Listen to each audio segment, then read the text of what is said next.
Welcome to What is Good, a podcast from the Texas Baptist Christian Life Commission, where we explore contemporary cultural issues through a biblical lens. Micah 6:8 says that God has told us what is good, that we're to do justice, to love kindness, and to walk humbly with Him. So whether you're seeking a better understanding of how to live that out, or you're just curious to understand a Christian perspective of what's happening in our culture, we hope that you'll find today's conversation helpful as we discuss what is good. So, in chapter 6 of the book, it describes the impact of social media, and more specifically, the impact that it has on young girls, how the impact of social media on young girls is much stronger than it is, for the most part, on younger guys, and how it amplifies, social pressure that they already feel, to look pretty, to be accepted. It preys on their insecurities. And so I just thought, Katie and Irene specifically, what were your thoughts reading chapter 6? I want to hear from you guys, from you ladies. This probably in some ways felt like one of the most personal of the chapters, and that just being a female impacted by social media. I have a niece who is in that sweet zone that he's talking about, who got an iPhone around that 2010, 2011 window as a teenager. And then also I have a middle schooler. And so we're kind of trying to make our decisions, like how are we going to navigate this world of smartphones and social media and all these things. And I'll tell you, just even reading that chapter, I was already leaning towards delaying social media. But after reading just the negative impact, for sure, she's not getting social media in any meaningful way until 16. I thought he made a very compelling reasoned argument for it. It's not going to be something that we're going to be hard and fast on. Like, you have to wait till this day on your birthday and then the heavens will open up and everything. I think it's a little bit more nuanced than that, but it resonated with me. I could see the negative impacts that I see that had on my niece, who I think was given way too much access without a lot of regulations, and the impact that I've seen on her mental health with that. I see it in my own experience. I remember the first time opening Snapchat and seeing those filters. It was almost disorienting because the filters, I looked like it looked like me, but it wasn't me. And then you'd look in the mirror and you're like, no, I want that one. I want to look like the one in the filter here. And it felt so gettable, but so far away too. It was an illusion. And it really put me down like a rabbit hole where I realized how manipulative some of those filters were. For example, some of those filters increase your eye size by just a small percentage, but there's no makeup, there's no surgery I can ever do that's going to grow the size of my eyes. And so it just creates this illusion that I'm never going to be able to catch. It's going to be like trying to catch your own shadow. And so I've experienced that in my own just cognitive dissonance of seeing that social media, seeing the filter it adds, and being like, I want that. Like, I want my face to look like that. So I'm only ever going to post pictures of myself using the filters. And I felt that temptation. But I also, as a mom now, I'm trying to, that's one of the things I'm guarding the strongest against especially my 12-year-old, who will be 13 really just in a few months. She'll be 13 in September. And so that's something that we're trying to actively make sure that she's being protected of, and also aware of the filters. And one just kind of interesting, I don't know if this is going to work or not way, but one of the things that we do in our family is, for fun, only with supervision, we'll open up Snapchat and do the ugly filters and see how silly you look with the Gollum face, and see how silly you look with a cat on your head, just to kind of introduce, the moment you're being introduced to these filters, it's in a ridiculous context, so nothing about this is real, so that when she sees the other ones, good. Hopefully her frame is, this isn't real. I'm taking notes, Katie. That's amazing. For my 10-year-old, I'm taking notes. Good. That's really, really cool. Yeah. I like that. I don't know if being a boy mom is why this chapter was a little hard for me, because I was thinking in the parenting context, because it was hard for me to resonate with it in a parenting context. And even from a personal, I feel like I started even thinking, okay, what are the reels I watch? It's more on physical fitness. And because while I'm a no makeup girl, I really don't prefer wearing makeup. I don't care to pour a whole lot of time into my fashion. Fitness, that's something that, that's the aspect of body image that I think I've been impacted by in social media. And thinking of, I do have teen girls in my life. I have 3 nieces that are all teenagers. And one of the aspects, he talks about aggression and girls' aggression being relational. And one part that stood out to me is, he said, because girls have stronger communion motives, the way to really hurt another girl is to hit her in her relationships. And so spreading gossip and he really talks about, so then he goes into social death and really saying that a social death for a girl is like a living hell. It's hard. And that I have seen play out in my nieces. And that's when it really drove home for me of realizing it's one thing for a girl to spread gossip, in the hallway, person to person, but now you have it on social media and it's just blasted. And instantaneously, something can just change and so that, because I have seen that play out, it just hurt. And I can see that so much, on where people's opinion of you can just change instantaneously. And in particular, you can see a girl just shut down when there's that experience of social death, where they lose the relationships based on a perception of what someone else saw on social media. Yeah, it's crazy to think that sociologically, or just socially, cyberbullying is just so much more devastating than actual regular bullying, in a hallway. It's heightened. Yeah, it's inescapable. If you have those things, you get dinged anytime you're tagged or mentioned. Mm-hmm. And everyone else sees it, both people you know and people you don't know. It's wild. One thing that stood out to me about that also is just the impact of algorithms, that if you're drawn towards something, then that's what the social feed is going to give you. I was talking to a young lady who's doing a testimony for a book I'm writing.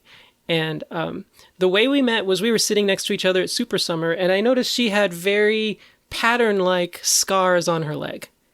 And so I just asked, hey, would you mind telling me where you got those? And she said, yeah, I used to cut myself. And she just, God bless the young people today, she just opened up and just started sharing. And I was like, I want to hear that again. So we did a longer version of like an interview where I just got to talk to her some more.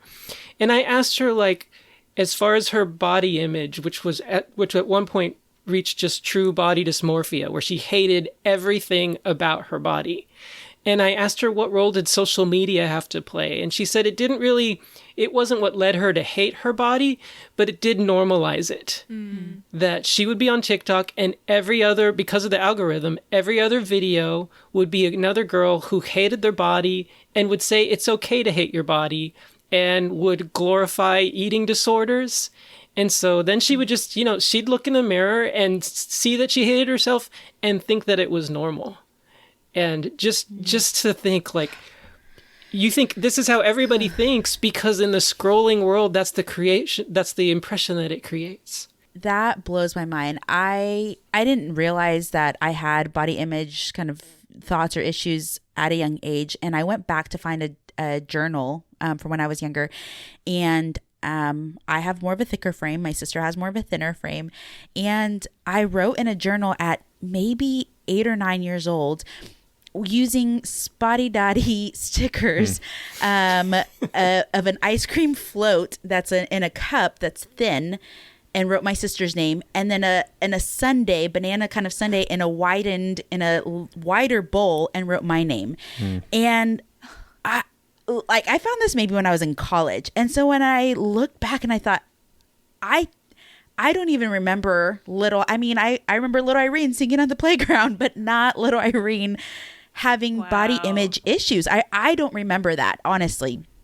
And that was, again, in the mid-90s, late 90s, mid-90s, experiencing that. And there were no videos.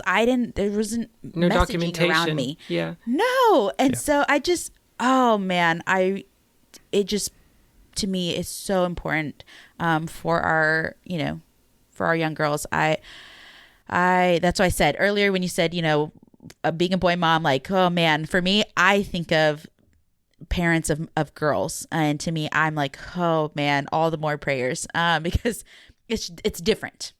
Yeah. I think for some people, though, that chapter will be helpful in seeing how quickly and how drastically one's self-esteem and view of themselves and view of their body, even, and appreciation for their body can just plummet so quickly. There's a real story in the book itself, which I won't spoil, which is just, it's heartbreaking. It's about an 11-year-old girl who, behind her parents' back, lied about her age and went on Instagram, and how within 6 months she was wanting to commit suicide.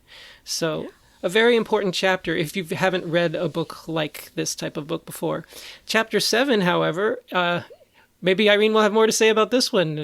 Shame on me for not thinking so. I was just going to ask John, but you ladies, you can interject as well, because it really does impact all of us. The impact on boys has been more how the internet makes it easier to escape the real world through virtual gaming, through online pornography, through AI relationships. And it's easier to do those than to respond to real life challenges, to learn how to navigate relationships in the real world and just relate to people in the real world who are going to say things that you don't want to hear, as opposed to the AI girlfriend who's going to say everything you want to hear. John, what were your thoughts on chapter 7? Yeah, so fortunately, and he says this in his book, millennials largely escaped this. So I'm very fortunate that I largely escaped this, because the internet was not as prevalent and all these things were not as prevalent when I was a kid. So I read chapter 6 with great interest because I'm raising a daughter and that's my primary concern. But I also read chapter 7 with a lot of gratitude of, boy, am I glad that I was already an adult when a lot of this stuff happened. And I want to divide it into the pornography part and the video game part and kind of separate it. And the pornography part provides a pretty good example of what I'm talking about when he doesn't write from a Christian worldview. When he says not all pornography is bad? Yes, when he talks about pornography and says not all pornography is bad. That. And okay, official statement from John Litzler for the CLC. Would you like to rebuttal that? I do. I want to address it because he says not all harmful, and he just ties it all to the premise of his book, which is, well, it's just too much and it's nonstop. And then, almost as though he doesn't say this directly, but in moderation, it would be better. And here's what he says, which is his conclusion, which is important, but it's not the whole story.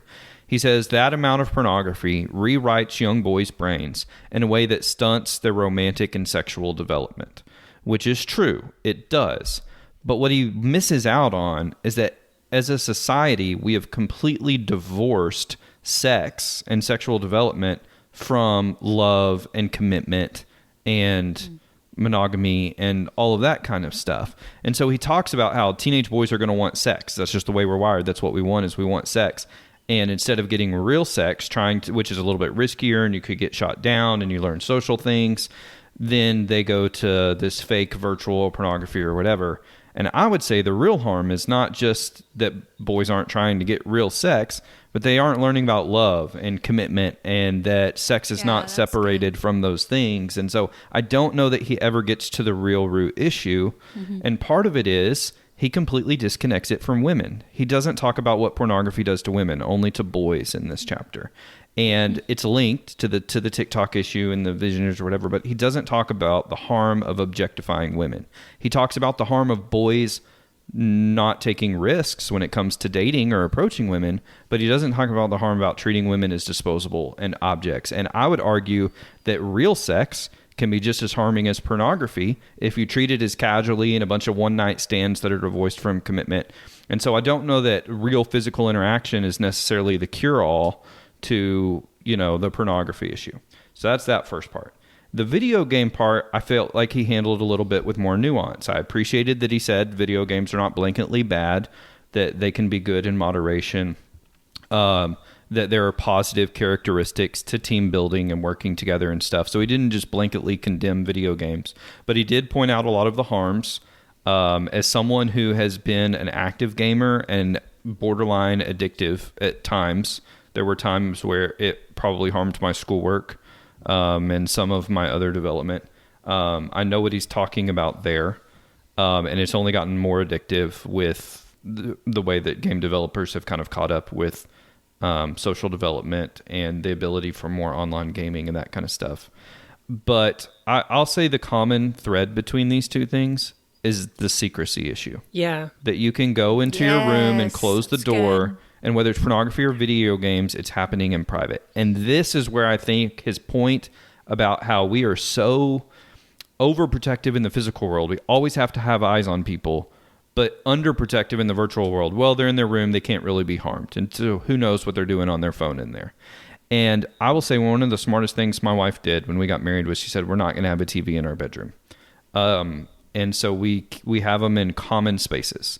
And what that carryover has been for our daughter is all of her screen time, if she's on a tablet, is in public. It's at the table. Yeah. It's at the dining room. When we do give her a smartphone, whatever age that may be, she's not going to take it into her room. She's not going to have it with her overnight. I introduced my daughter to video games this last year. I got her the Bluey video game for Christmas because I like video games, and I like that we play together and we do things together, and I can be the parent character and she can be the kid character and we do it together. But it's in the living room. She doesn't play by herself. She doesn't play in her bedroom when I'm not around. We do it together. So there is a social aspect to it. And so I think the secrecy issue and the in private issue with video games and pornography is kind of the common link there. David, I know you like video games even more than me. You play them even more than I do. Yeah. And so I'm curious what your thoughts were on video games and also the pornography issue, but just this chapter as well. Yeah, I really liked your point that I wish he'd elaborated more, as someone who knows that there's so many different genres and types of video games out there, that just to say, but still most of them are harmful or most of them are addictive. Like, okay, you don't really know the landscape. You're a noob, Jonathan. Yeah. You're a noob in the video game He's thinking of like the first person shooter games, right? Yes, he references he's thinking Fortnite, Halo, David Sanchez Call of pwning Duty. the noobs. Halo, Call of Duty, all that kind of stuff. He's not thinking of the video games that are more story-based, which playing a good story-based video game is like reading a book almost. It's like reading a fiction book. It's walking you through a story of character and fantasy and development, and it's not that different, in my mind, from reading a Harry Potter book or whatever. Yeah. So, I mean, you can pick games that are puzzle games. You can pick games that are educational. You can pick games that are collaborative. And I've noticed that, in general, the type of online community resembles the game itself. So if it's a first-person shooter, if it's a free-for-all, if it's a competitive game, it's going to be hyper-masculine. It's going to be hyper-toxic online. If it's an artistic game, if it's got beautiful music and a wonderful score, and it's about the walking with a companion, and then you're going to find the most hippie culture ever. If you reach out, if you hop on the Journey Discord, oh my goodness. So yeah, so there is some wonderful stuff there. But I do agree that I've seen video game, as someone who used to be a youth minister, I've seen video game addictions just suck people away from the youth group, and parents not having the backbone, or maybe not even realizing, like, no, this needs to not just be monitored. This kind of sometimes needs to be shut down. So, and recognizing that it's not just a time issue or even a grade issue, but it's a development issue, that it's keeping them from learning how to interact more in the real world. I thought that was very, very valuable. So, John, I think you stated most of it so well, so I really don't have a lot else to say, except I'm always gonna trumpet certain types of video games, and I still want the four of us to play Overcooked sometime as a team building experience. Although it has been rumored to wreck people's marriages, so it really challenges your communication. Four cooks in a kitchen at the same time. It sounds like a lot of fun. It's a blast. Irene, 2 boys. Any thoughts? No, with the pornography one, that's the only thing that, for me, it was more eye-opening. And again, I just feel at an age that right now I have not done what John has done, and you, and really I think all of you, to really soak up as much about, especially the online stuff. Like, we're not my 4-year-old will play the educational games. He's into this geography app that I found, and so he loves continents and state flags. But where I think we're at a prime age where I need to be soaking up and I want to be soaking up more. So that's what this chapter for me really led to. And on the pornography end, we have a really good book that was recommended to us, and it's called Good Pictures, Bad Pictures, and we have the junior version. Those books are so Good good. Pictures, Bad Pictures Junior. I've read that to my 4-year-old, and really within the last year. And he even asked for it for a few nights. And so basically it goes through talking about how to identify good pictures and bad pictures. And picture poison is what pornography is referred to. And so I know my parents were even concerned when I first introduced my child to this book, thinking he was not of age to be learning about picture poison. But I've already seen it come into play just recently. We have a smart TV, and if you don't choose an app, it'll automatically go to just the regular TV channels. And so it did that, and TMZ was on, and I immediately, there was an image on the screen that I was like, whoa. And I did this like swoop move that I almost knocked down my kid, to be honest, but I just did not want to see him. And was it like the same adrenaline level that you hear about moms being able to lift a car to save their child? Like you just zoomed in. Pretty much. And I found the remote quickly, turned it off, and I felt the need to explain and apologize to my kid. And so I said, I just want you to know that there was a bad picture on TV that I didn't want you to see. And I said, and I don't know if he said or I said, picture poison, but he also referenced the book. And so it was a good opportunity for a 3, almost 4-year-old to really even identify, okay, even though he didn't see the image, to help put it into practice from the book now into reality. And so for me, it was awareness of what can come. And I know we all know this, but I just think it's worth saying out loud that while it may more disproportionately impact boys, this is not just limited to boys. Right. This definitely impacts little girls as well, both pornography and gaming. And Irene, I do the same thing with my daughters. When something flashes on the TV, I'm like, avert your eyes, and trying to get it off there as fast as possible. So I do think that there's, again, as John said, there's a lot of nuance here. And I appreciate, he's kind of cut and dry in the way he presents these, but I think boys are impacted by social media. Girls are impacted by the gaming and pornography industry just as much, especially the pornography industry.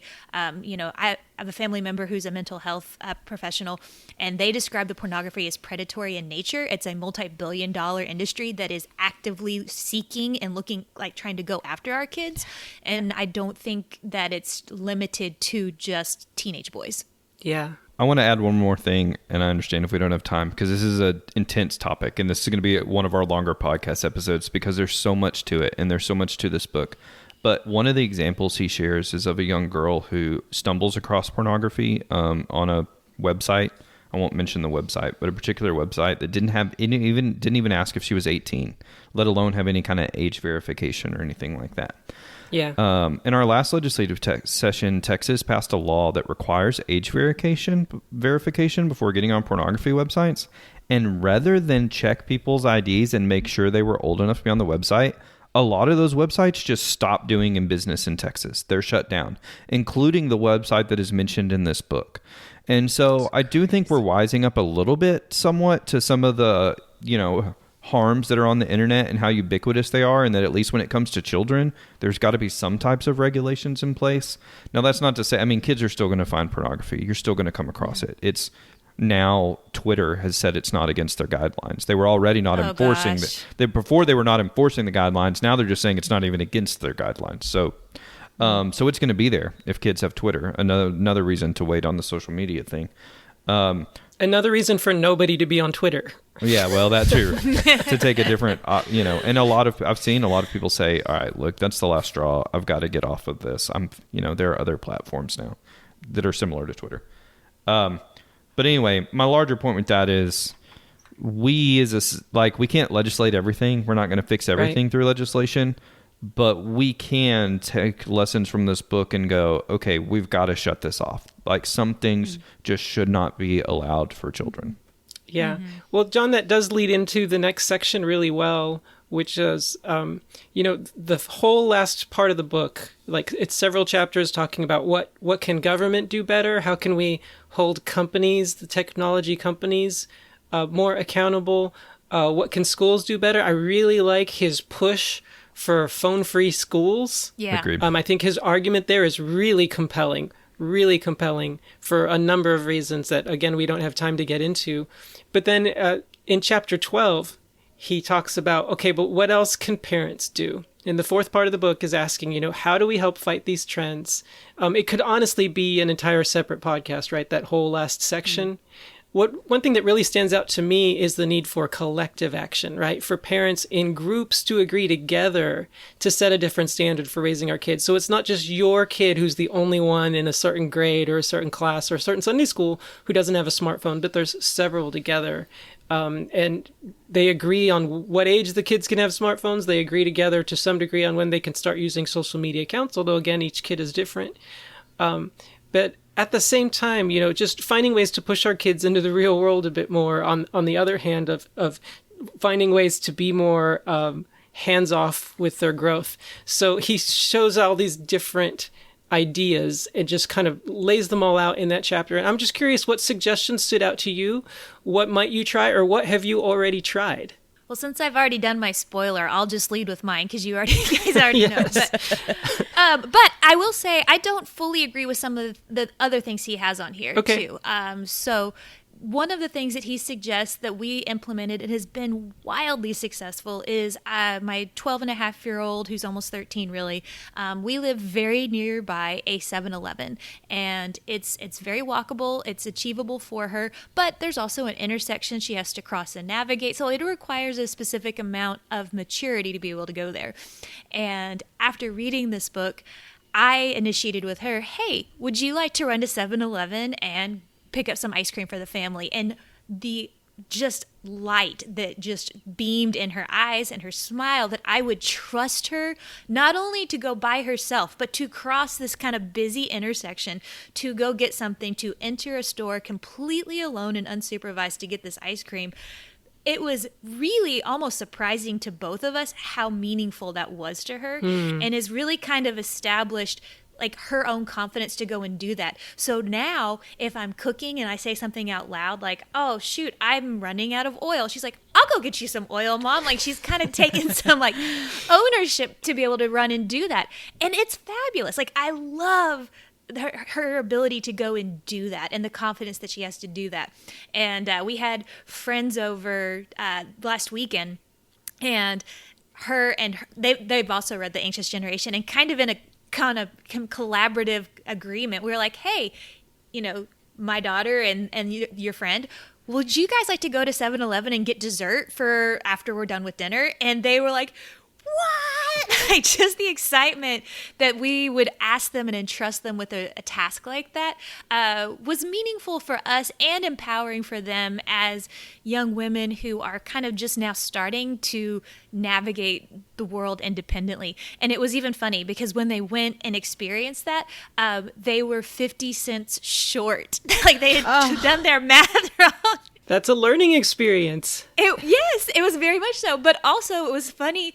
The people in the store were so impressed and like proud of them for like being there. They're like, we've got you. And so like they got to experience like they did their math wrong. They experienced like, oh man, like we didn't account for tax or whatever reason they were 50 cents short. But then they also got to experience the kindness of someone being like, hey, I've got the bill for you now. Like, and they covered that extra 50 cents. And so that was really remarkable and wonderful. That said, one of the things that Jonathan makes a big deal of is keeping them unplugged. And I fundamentally just disagree with that as a mother of a vulnerable daughter. I let her go on those errands, but I do want her to have a phone with her, just be able to reach out if she's in a situation, not because I want to go and rescue her, but if she's in a genuine situation where she feels unsafe or uncomfortable, that's the reality, I think, of the world we live in. And I think that's one of the places where it's just such a privilege if you live in a place or space or time where you can just go out and have no problem, and be unattached and be unable to call somebody. Because even when we were kids and could go to our neighbor's house, John said, he knew his neighbor, he knew his home number, he knew he could call his parents, like knock on the neighbor's door and call his parents if he needed to. That was still an option for us. I don't know about you guys. I don't have a landline. I don't know anybody who has a landline. And so, good point. Eve, it's a very different world. And I think especially just the privilege of being able to go out without a phone is one that not a lot of people have. So I fundamentally, I think that's my biggest disagreement with them in that takeaway of encouraging kids to go out and go on errands without access to reach their parents. I'm personally not comfortable with that for a whole lot of reasons. I pushed back about that and some of the other suggestions a bit as well too. Some of the things I was like, you can't do that. You'll lose custody of your kids. I'm a foster parent. That's considered child neglect. Like you can't.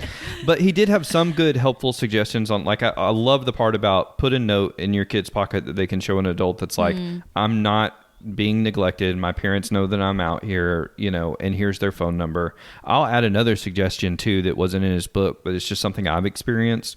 A lot of places you go, including church, when you do childcare at church, but also like these trampoline parks we talked about, and stuff like that, places kids go to play, require you to like sign them in with an adult's phone number. And I used to just always put in my phone number because it was faster and easier to register on these iPads or tablets or whatever they had set up. I don't do that anymore. I let Vivian do it. And she has memorized our phone numbers. She knows our phone numbers because she has to check herself in using my phone number or mom's phone number. And so while we don't have a home number for her to memorize, she does know our cell phone numbers now. That's good. That's cool. I like that a lot. Yeah. So I wanted to point out so this is kind of another part where I'm like, man, he's so close to getting it. And just because I guess I don't share his religious view, I feel like he missed something here.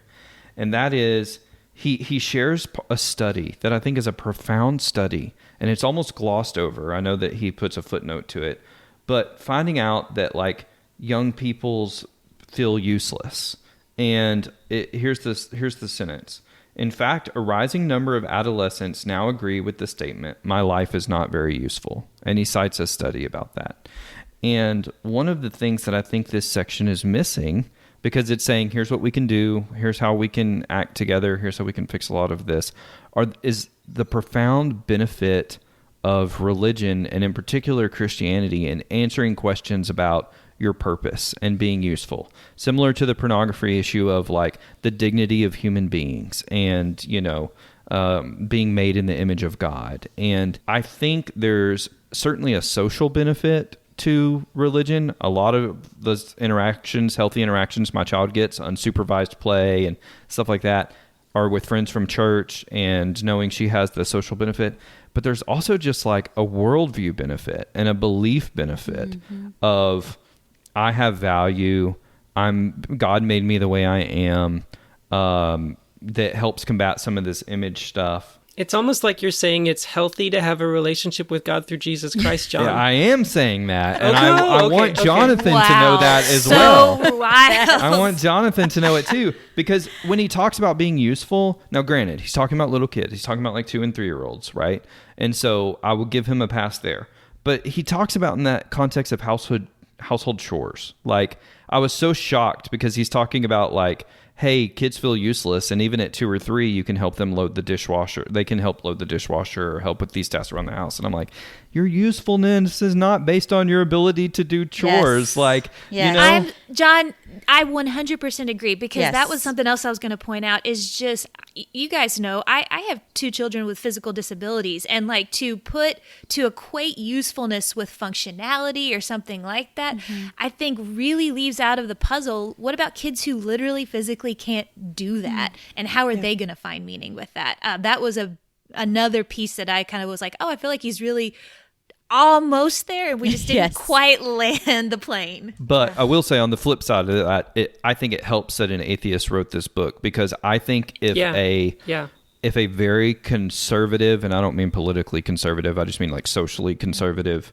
Christian was saying, limit screen time, limit kids being able to do this and that, everyone would be like, oh yeah, they want us to live this Amish lifestyle, and what a radical religious worldview or whatever.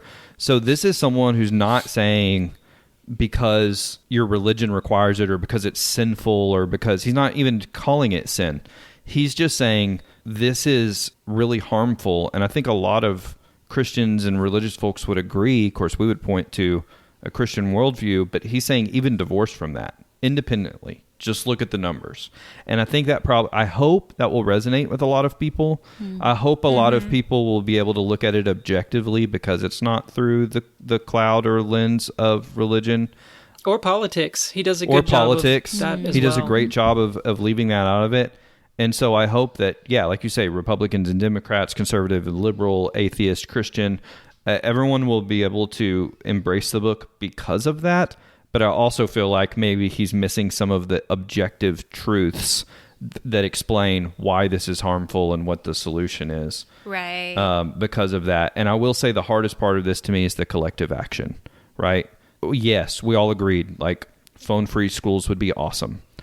The obstacle there is not kids not being willing to be separated from their phones. The obstacle is parents who can't handle their kids being separated from their phones. And I experienced this because I volunteer in kids ministry, and there are kids who I want to take up their phones when they come into Sunday school, and their parents want them to have the phones.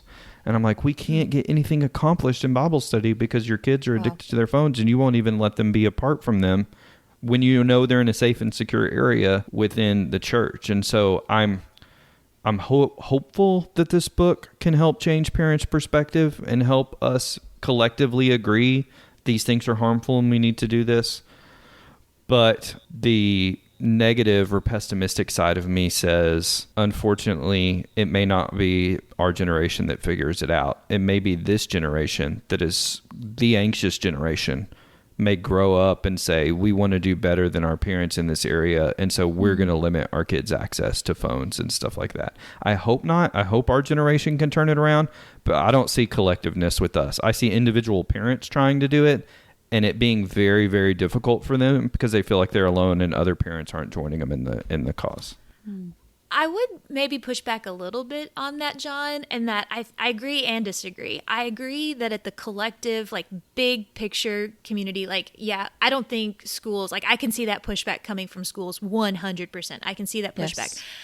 I do, however, have hope that maybe we could have little micro communities that can still agree to do that. So, like, maybe we can't get the whole school, but can I get my kids' 3 best friends? Can our little network of families, can we all agree, hey, can we just agree we're not going to do social media till we're 16? It'll make, and here's all the things. I'm already kind of seeing that growing in my own circles. So some of that's just confirmation bias on my side. But I am optimistic that maybe even if we can't do it at the big picture, can we do it even maybe within our small group communities? Like you said, the family who was at your house the other day who has read The Anxious Generation, it was this agreement. And that's, I can appreciate that Jonathan did mention that.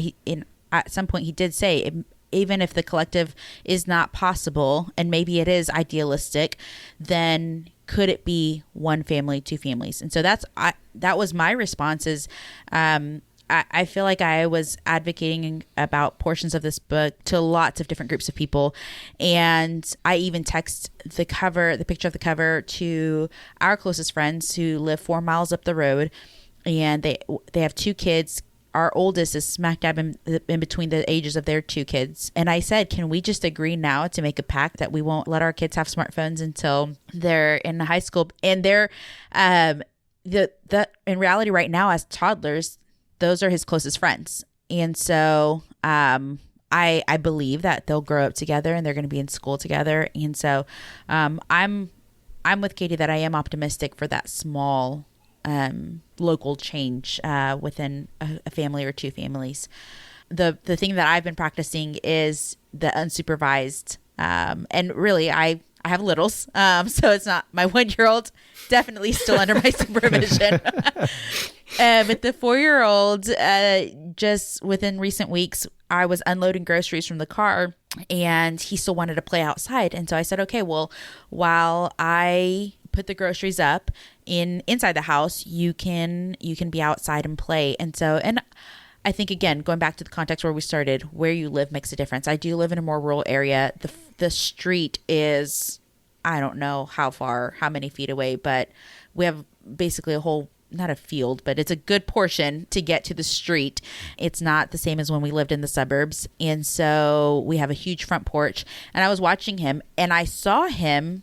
I had the blinds fully open and I was watching him out the window while I was putting groceries up, and I could see him look at the road, and he started going a little bit towards the road, and then he looked back at the house, and then he looked back at the road, and he inched a little bit more. And my heart, I definitely was like, what's he going to do? What's he going to do? And he thankfully looked back at the house and stared for the longest time. And so I was like, still anxious. And he decided to go back towards the house. And I was so thankful. And my heart, I was ready to go out there and just say, you need to come back because I know what your mind's thinking. But I'm thankful that he did go back towards the house. And so that in itself, I'm at the baby steps, and mostly because of the ages of my kids. And so it's interesting, though, to take from pieces of the book, and the unsupervised play is something that I'm starting to implement in a way. David, were there any parts that stood out to you? Well, I think it's helped me realize ways that my brain has been pre-programmed by society with safetyism, to be overprotective. Guys, I grew up in the 80s when we were told to check all of our Halloween candy because it might have razor blades in it. I grew up before there were safety seals on Tylenol, and people died because someone had put cyanide into Tylenol gel caps. I heard a podcast about that. Yeah, the Tylenol murders is crazy. And at the same time, I grew up without having to wear a seatbelt in the back seat. So that's interesting. This commercial that would come on and freak me out as a 3-year-old. It's 11 p.m. Do you know where your children are? This is your brain. This is your brain on drugs. Like, these are like the world was a dangerous place, and all the adults were potential predators.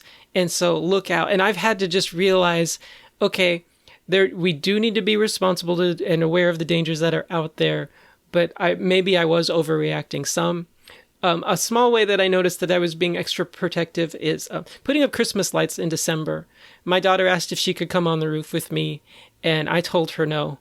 I hate putting up the Christmas lights. I hate being on the roof. It's not so much the fear of heights. It's just the fear of falling from heights that I have. So I did, my heart's not beating while I'm up there, but it's not a ton of fun. Anyways, a few weeks ago, our roof was leaking because of eroded mortar. That's fun to say, eroded mortar in the around our chimney. And so I went up on the chimney to spray some Thompson's water seal and to put some mortar repair. And I just said, hey, Naomi, do you want to come up on the roof with me while I do this? And she's just so excited, sure. And yet I saw the fear in her face when she had to step off of the ladder and onto the roof and safely distribute her weight from one to the other. And there's this dangerous moment in between where you're not on one or the other fully. And she just looked at me and she was like, whoa, what I just did was really dangerous. It was reassuring to me to see the fear in her eyes. Yeah. But then what I did next, I don't know if I would have done before reading the book. Well, first of all, that first step even. But then I said, hey, Naomi, I noticed some twigs on the roof. Do you want to just take all the twigs off the roof for me? And I did not even look at her for the rest of the time that I was up there working on the chimney. Wow. And she just wandered all over. She afterwards, she came to me and talked about which parts of the roof it felt more safe for her to be on, and which ones felt more safe because of the slant or what was at the bottom or things like that. And it helped me realize, hey, I've got a kid with a smart head on her shoulders, and she wants to take risks, but she's also aware of the dangers, and she can be trusted. And maybe in a couple years, she can be the one who does the Christmas lights, and I don't have to anymore. There you go. So yeah, I found it very helpful for that. As far as the technology stuff, I have to say my favorite books on that topic would be My Tech-Wise Family by Andy Crouch, which is written from a Christian perspective, but still has a lot of these. So if you're worried that your hyper-conservative friend might bristle too much reading Anxious Generation, a lot of same statistics and surveys from Barna. My Tech-Wise Family is an amazing book. And then his daughter at age 19 wrote a book called My Tech-Wise Life. And in this book it's just so wholesome. It's her talking about experiencing technology, seeing some of the dangers that her parents had told her about now that she's allowed to do it on her own unsupervised. And she writes these chapters talking about how she's learning how to navigate it wisely. And at the end of each chapter, like, the dad writes a small section where he kind of responds to her. So, like, there's this one moment where she talks about how she broke down in tears because all her friends had great pictures on Instagram, Katie talking about the filters, and she couldn't find a single picture of herself from a dance that she wanted to post. And so she was just, like, so upset. She was beating herself up. She was in tears. But then she realized social media had an impact on her, and that was why she was having such a negative attitude towards her own looks. And then it was just so heartwarming to see her dad respond afterwards and be like, "You're beautiful. It breaks my heart that you had to go through this, but I love that you have the wisdom to see what was going on." It's just a really, really wholesome book. Can I share a thought on that real quickly? This is just an idea. If y'all don't like it, that's fine. I've created a Gmail account for Vivian, and she doesn't know that it exists. She doesn't have the password. And I occasionally will send her a note about something awesome that she's done that week or that day. Not nearly as often as I should have. I should have started doing this a lot sooner, more regularly. But my intention is, as I take pictures of our daddy-daughter dance, or I take pictures or whatever, to email them to her so that when she does get social media, whatever a stage later in life, she's not going, "Oh, I wish I had a picture on Instagram of me at that dance, my first dance when I was 12, but I wasn't allowed to have Instagram when I was 12, right? It'll be there. One day I will give her access to the email account, and those things will be there. That's cool. awesome. Sorry, my brain went here, John, but I'm like, wow, if you do all of that and then you die and then she discovers it, that's a movie. Hopefully I don't die. That is why your introduction... I'm death. We've gone full circle. Guys, we should end now, but we like to end by talking about what is good. So if you could briefly share something that's good. I'll start. We have 7 5-star reviews on Apple Podcasts. I don't know if I should count 3 of them as yours. And then for the others, but we have 7 5-star reviews, but no one's written a comment yet. So I'm going to say this, and I stole this idea from someone else's podcast. You can praise us or you can criticize us, but if you give your review 5 stars, either way, I will read it out loud on the podcast. Ooh. All right. How about you guys? What is good? This week, my niece started helping babysit, watch the boys while I work from home. And so that's going to be her summer job. And it has been so good to have more focused, lengthier periods to focus on work. And so instead of having it chopped up. And so that's so great. I'll stay on the family bandwagon there. I just want to say what is good is I'm just really loving having a child in this middle school adolescent age that kind of Jonathan is talking about so much in this book. Man, kids are fun as they grow up. It's fun having small kids and they are sweet and they're snuggly, but just getting to know my daughter as she's kind of entering into just this young adult new stage of life, I love her personality. Her sense of humor is incredible. Like, she's so much more funny than I am. And I sometimes just sit there and I'm like, how did you think of that? That's incredible. So I just really am enjoying this stage of life, which was really something I was afraid of. I didn't know how we were going to handle, middle school and going into the teenage years. But I'm kind of looking forward to it right now because she's really fun. I am so encouraged by that, Katie, because I had a moment the other day. My daughter was sitting there, and she just looked so cute. And I was like, don't get any bigger. Don't grow up. You're so adorable just like this, But I'm glad to know that the next stage is even better. Yeah, I mean, John, she grows up, she matures. One day you'll get to play The Last of Us with her as a video game together. That is true. So my what is good is the Salt Lick, which is a barbecue restaurant in Driftwood, about 15 minutes from my house. It's about 15 minutes from my house. Has lunch specials. So you can get a brisket or sausage or turkey sandwich and a drink and a side and banana bread pudding for dessert for like $9.99 for like the price of like fast food. And so I have started going with people to the Salt Lick for lunch, and it is an awesome meal for $9.99. And you can do it in your hour-long lunch break. You can take 15 minutes to drive out there, talk in the car, eat for half an hour, 15 minutes back to drip, talk in the car, and get a good hour and just, enjoy each other's company, but also get a meal that you would have to wait an hour and a half for on a Friday night or a Saturday night if you weren't going for a weekday lunch. And so, yeah. Thanks, Salt Lick. That's good. Love it. John continues to push food products and HEB and Hey, when we are sponsored, by the way, I got to send you guys a Combo Loco coupon that I took a picture of the other day because it's so hilarious. But when we are sponsored by Salt Lick and HEB, you will be appreciative of my What Is Goods. We are accepting sponsorships. If anyone from those groups is listening, we Guys, will highlight we and are give a shout out. funded by the cooperative program. We do not need a penny from you. Thank you, Texas Baptist, that we don't have to run ads, that you don't have to subscribe to our Patreon. Amen. We just get to bring this to you free of charge. Amen. And whether you're a Baptist or not, you can still listen. Well, with that, I have been Death. Famine is here. I don't remember which horseman I am. You're War, because you go to war for us at the Capitol. Oh, yes. And Conquest, Dr. Katie Fugere. Bye, guys. We'll see you next time. Bye.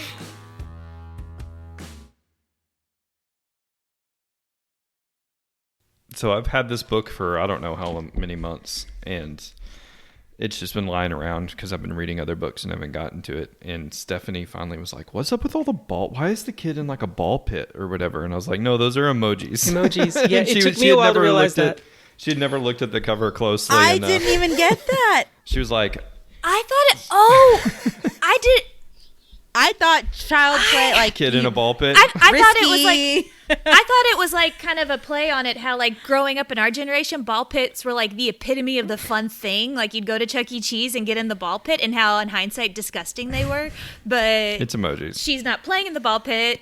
She was on her phone. But no, it's emojis. But you don't see ball pits anymore I- because of safetyism, because of germs. It works on multiple levels. I'm telling you, I actually support getting rid of the ball pits. Those were disgusting. Like the last time I remember being in one, you could smell something, Gross. and it was just not cool. So, Katie, you know what the new ball pit is that's better? The foam pits. What? The foam pits at like trampoline parks or stuff. Because that lets kids fall in a safe way, but it's not as nasty as a ball pit. Like you fall into it and then you get up and you get back on the trampoline again or whatever. But how is it still not as germy? Oh, I don't know. It may be, but your kids don't hang out in it for a long time like you hang out in a ball pit. You fall in a safe way where you don't get hurt, and then you immediately get out and get back onto the trampoline. You don't lay in it and roll around in it and pick up the pieces of foam and throw them at each other and hang out for half an hour. And I remember, like, when I was a kid, I would go under the balls and, like be, like, underwater, like, Snake. going around them Snake and stuff through. like that. Okay. Yeah. I miss them.